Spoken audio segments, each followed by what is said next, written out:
welcome to the Craft House Magic Setter tutorials. So today I'm going to show you how to graft a tubular cowl so that you have all your ends enclosed inside, so you don't actually have to sew them in. You can just tie them nice and tightly. So I've got a loop here. This is a single wrap cowl, but there is a double wrap version as well. So if you do the double wrap version, it will obviously be longer than this, but it's the same principle when joining the ends together. So the pattern is written for fingering weight yarn and DK yarn, but the principles will be the same. So you want to flatten your work out. So this end here is where the Judy's Magic cast on was started, and this is the end of the yarn that I've been working with to make the length of the cowl. So I want to line these needles up. Where you started should be the same point in the pattern to where you finished, so that should meet nicely. So don't forget just to make sure that you've got the same stitch count on both of these needles before you start, and the pattern should flow between the two ends. So you want to cut the end of your working yarn. I used about 2 meters to enclose both the fingering weight and the DK version. If you are a very loose knitter, you might want to allow for a bit more yarn, say about 3 meters. So I'm going to engage my stitches for the left hand needles here, because we're going to join these together. So it's a really simple action of Kitchener stitch. Once you've got this sort of lined up, you're just absolutely away. If you've done Kitchener stitches on toes before, on socks, it's exactly the same thing. So you want to start with your needle knitwise into the first stitch. When you get started, when you first start on doing the Kitchener, it can look a little bit messy, so keep that a little bit tighter just at the beginning. Drop that stitch off the needle, then you want to go purlwise into the second stitch on the front needle. Then you're going to move to the back needle and you go purlwise through the first stitch on the back, and you just make sure that you've got your yarn under the needles so that you're not creating any stitches. That stitch can be then dropped off the needle and you go knitwise into the second stitch. The other tips get in the way a little bit at the beginning of this, but once you get going, you'll be a little bit away from them. So that same repeat, you're going to do that all the way along, and just try not to pull your stitches too tightly. I know that I'm quite a tight knitter. I do tend to pull my Kitchener stitch tightly on socks, but for this, you don't need to pull as tightly. So I've gone knitwise, dropped off that first stitch, purlwise on the front needle, then I'm going to go purlwise through the back, make sure that yarn isn't hooked around any needle, pull that stitch off, and then knitwise through the back needle again, making sure the yarn is underneath. So I'm going to do that one more time. So the front needle, knitwise, drop that stitch off, purlwise through the second stitch. It is a bit of a pain having such a long length of yarn, but it does mean that you don't have to have new lengths of yarn to cast off the other stitches. Purlwise through the back for the stitch on the back needle, drop that stitch off, and then knitwise. So you're literally doing those 4 steps repeatedly all the way across, and hopefully you should be able to see, if I can get these needles to move out of the way, that you have started to graft those stitches between.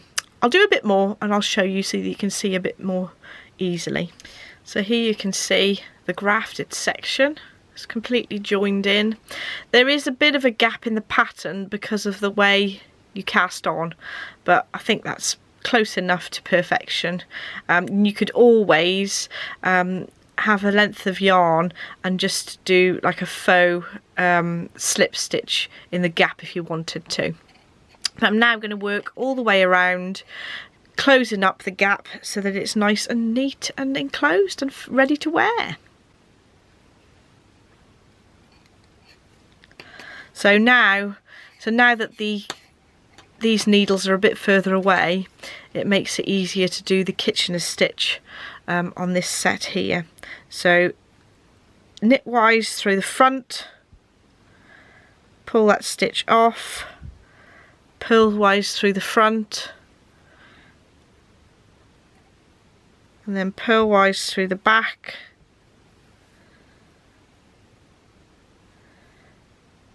drop that stitch off the end, and knitwise, and you keep repeating that same 4 action repeat all the way around until you've joined all those stitches. And you should have the same amount of stitches on both needles. If you haven't, you can fudge it a little bit by 1 or 2 stitches by not dropping the stitch off the appropriate needle, but they should line up, and you can actually just check as you're going as to whether these stripes meet in the correct place. So I'm going to cast off a few more and show you it all bound off. So I'm nearly at the end of the bind off. You can see where it's joined up here. It's knitwise through the front, drop that off, purlwise through the next stitch, purlwise through the back, drop that stitch off, knitwise through the next stitch, and then we just go knitwise, drop that stitch off, and purlwise and drop that stitch off.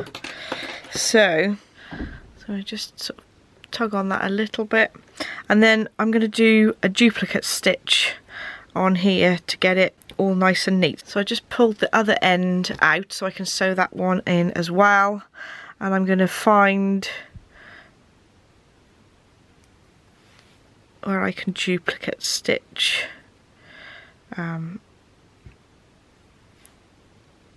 Once I've closed this together, you'll be able to see how the duplicate stitch works a little bit better.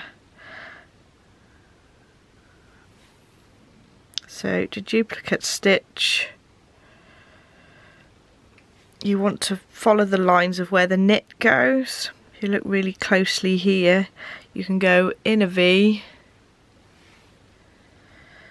and then follow where this thread of yarn's going, so underneath there and through the next V below. So you follow the line of the stitches, and you're sewing your ends in invisibly. So obviously you couldn't do a normal sewing in your ends because the inside of the work is enclosed. So I do that a few more times, duplicating the stitches below.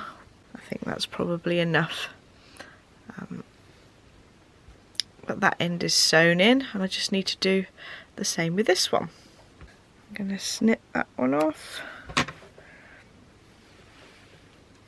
Well, you can see with 2 meters I had a little bit extra yarn, so I had plenty with 2 meters on finger and weight.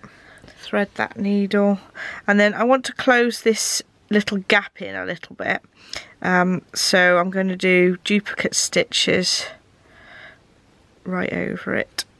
I'm just going to pop the needle underneath where these stitches were slipped, just so that it blends in with the pattern as well.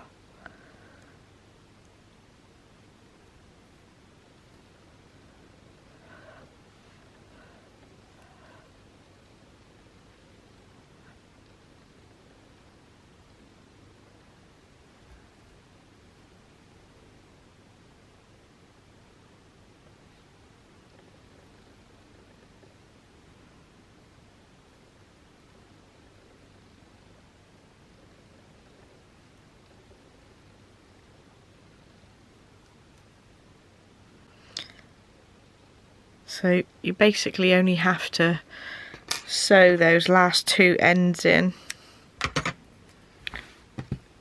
and you've got a nice seam that pretty much makes it look like it's completely joined, and it's very difficult to tell where you've joined that cowl. So that is a completed single wrap cowl, but like I said, I do the instructions for a double wrap one as well, with some additional bonus patterns that include these 2 patterns as well. But you could do the whole cowl in one of these patterns, or do all 4 of the different designs if you wanted to. But my favourite is the zigzag, so I've kept the main pattern to be just the sound waves. So there we go. Thank you so much for watching. Don't forget to like and subscribe if you'd like to see more, and I shall see you in the next video. Bye!